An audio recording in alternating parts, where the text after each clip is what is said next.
Parce qu'il faudra que les vieux ténors là nous laissent la place. Ce qui m'intéresse, c'est de savoir si vous êtes capable, pour votre dernier combat, et je l'ai dit à l'aîné Sambaka, pour votre dernier combat, parce que j'estime que c'est votre dernier combat, de vous unir, de nous unir pour aller contre ce régime et contre celui qui dirige ce pays pour le plus grand bonheur de la jeunesse et du peuple camerounais. Parce que c'est ça l'essentiel.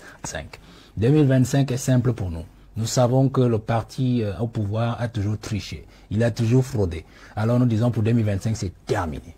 Nous ne faisons pas de bruit. Je crois que le petit péché chez moi, c'est que j'ai peut-être fait planer sur le parti Jouvence, comment dire, mes plis professionnels que j'ai acquis dans mon parcours.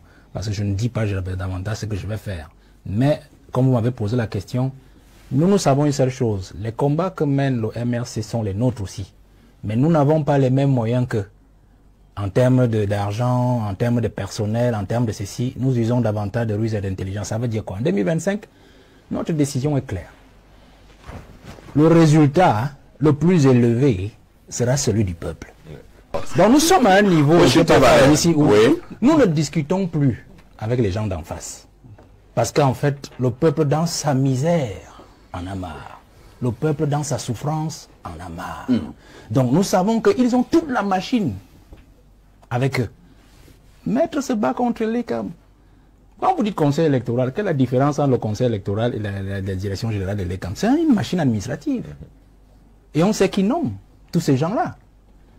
Donc, quand le conseil constitutionnel vous dit l'ECAM est compétent pour cette question et pas moi, et le conseil constitutionnel est en train de vous dire, en fait, allez vous faire racher par vos concurrents, qui sont en fait le parti au pouvoir.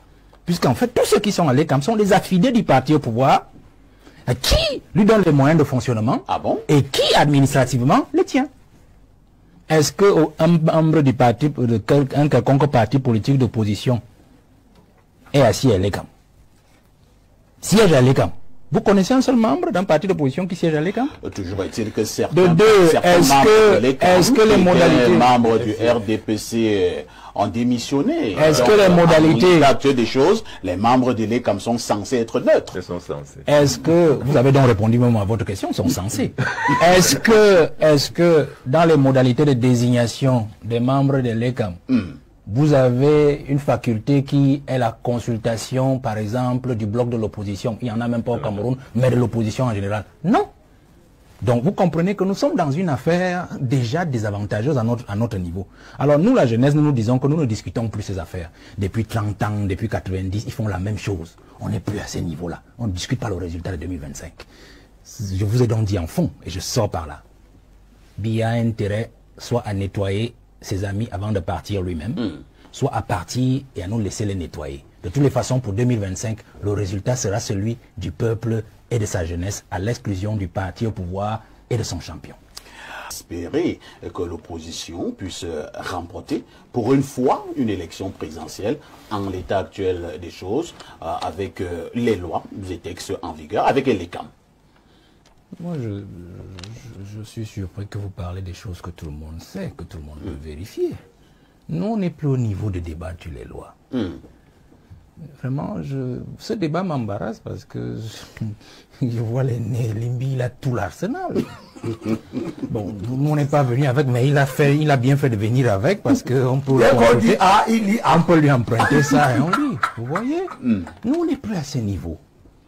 Le système en place a déjà mis tous les leviers au top go de la fraude et de la corruption de 2025. Ce que l'ECAM fait là, c'est juste un rodage. On ne publie pas la liste, on observe les réactions. Il y a des noms on retranche de la liste et on les remet un mois après. C'est des tests. Le système que moi je suis quelqu'un du système, je le dis toujours, je sais comment ça fonctionne. Donc, ils sont déjà sur les starting blocks de 2025. Ils rôdent la machine. Ce qu'on a fait au MR, c'est la liste, du moins, le titulaire de la publication de la liste des 18 partis que réclame Maître Sim. C'est clair. On vous fait publier ça par Cameroun Tribune, et puis ça fait jason dans la société, dans la presse, ainsi de suite. On sait qui on vise, on veut voir des réactions. On sait pertinemment que avoir des élus n'est pas la seule modalité qui peut autoriser un parti à présenter un candidat. Mais on vous dit quand même que sur un titre, voilà la liste des 18 partis autorisés à présenter un candidat pour 2018. C'est des tests. Alors, vous allez dire quelque chose là, il faut qu'on comprenne bien, parce que c'est un grand débat, même si Maître Sim ne veut pas que nous le fassions. Vous dites que la seule condition pour un parti politique de présenter un candidat à l'élection n'est pas d'avoir des élus, c'est ce que vous venez de dire? Mais la loi est claire, non? Quand on dit que le parti politique qui veut présenter un candidat aux élections doit avoir des élus, s'il n'a pas des élus, le candidat peut rechercher les 300 signatures. C'est clair. C'est clair. Mais je dis que le fait pour un journal qui plus est à capitaux publics de sortir sur une page, voici la liste des 18 partis autorisés à présenter un candidat, c'est une information, non, Valère? C'est pas une information, monsieur. C'est pas une information. Peut-être pour le public qui n'a pas...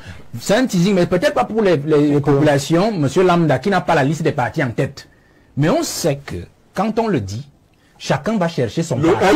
Chacun va chercher d'abord son parti pour dire que je suis même dans cette chapelle politique. Est-ce que nous aurons un candidat? Voilà.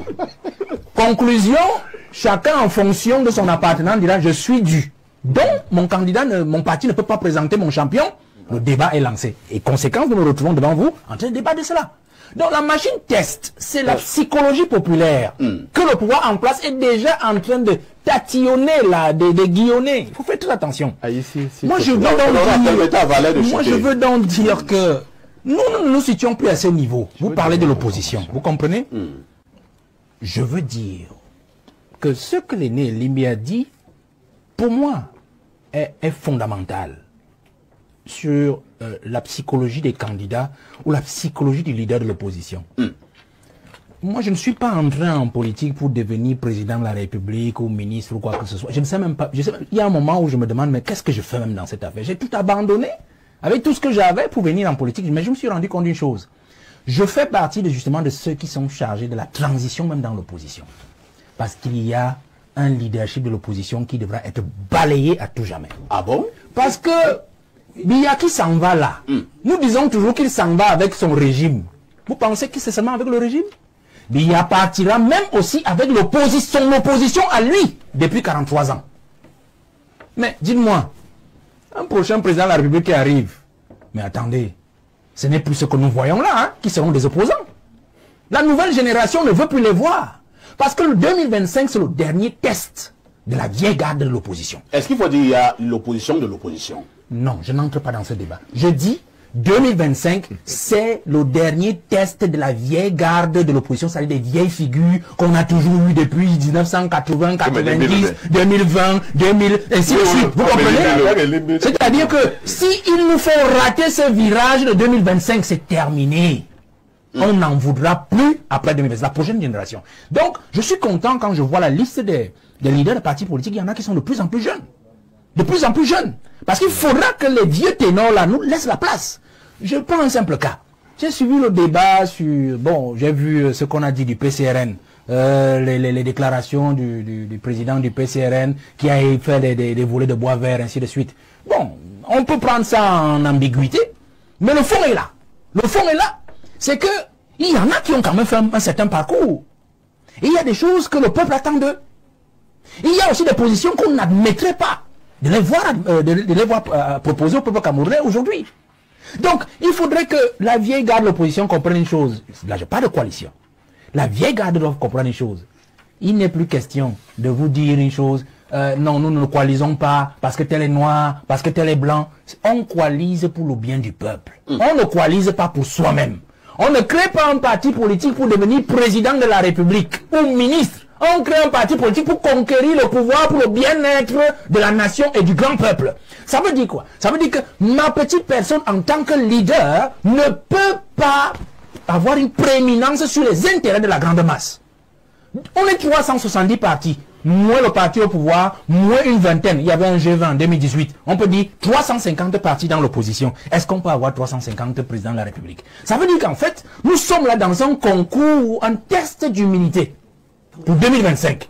C'est-à-dire que chacun doit comprendre que quelles sont mes positions, quelles sont mes forces, quelles sont mes faiblesses, alors je me dis, est-ce que je peux me compléter? Est-ce que je peux compléter l'action de l'autre pour que nous puissions faire le bonheur du peuple? Voilà ce qui importe aujourd'hui. Donc il n'est pas question aujourd'hui pour qu'un candidat pense que parce que moi je suis suffisamment implanté, alors je ne dois pas aller vers. Parce que moi je suis suffisamment populaire, ou on parle de moi tous les jours et de mon parti, alors je ne peux pas aller vers. Nous devons nous mettre ensemble. Donc je sors en disant, monsieur Aïssi, pour que les jeunes qui nous écoutent aujourd'hui comprennent que nous donnons une dernière chance à cette opposition. Et ayant fait un peu de cette opposition depuis un bon bout de temps, je suis à 6 ans, je cours avec eux, je dois vous dire, Papa, ici, que c'est pas facile. Cette opposition, et je l'ai toujours dit aux aînés, et je le disais encore à l'aîné Sambaka, il y a presque une semaine, on s'est vu, je lui ai dit, je ne veux pas savoir ce que vous avez fait dans le passé. Je ne veux pas savoir si vous avez dîné avec le pouvoir la nuit ou le jour, ça ne m'intéresse pas. Ce qui m'intéresse, c'est de savoir si vous êtes capable, pour votre dernier combat, et je l'ai dit à l'aîné Sambaka, pour votre dernier combat, parce que j'estime que c'est votre dernier combat, de vous unir, de nous unir pour aller contre ce régime et contre celui qui dirige ce pays pour le plus grand bonheur de la jeunesse et du peuple camerounais. Parce que c'est ça l'essentiel. Asseyons-nous sur nos égaux et nous pourrons peut-être arriver au service de ce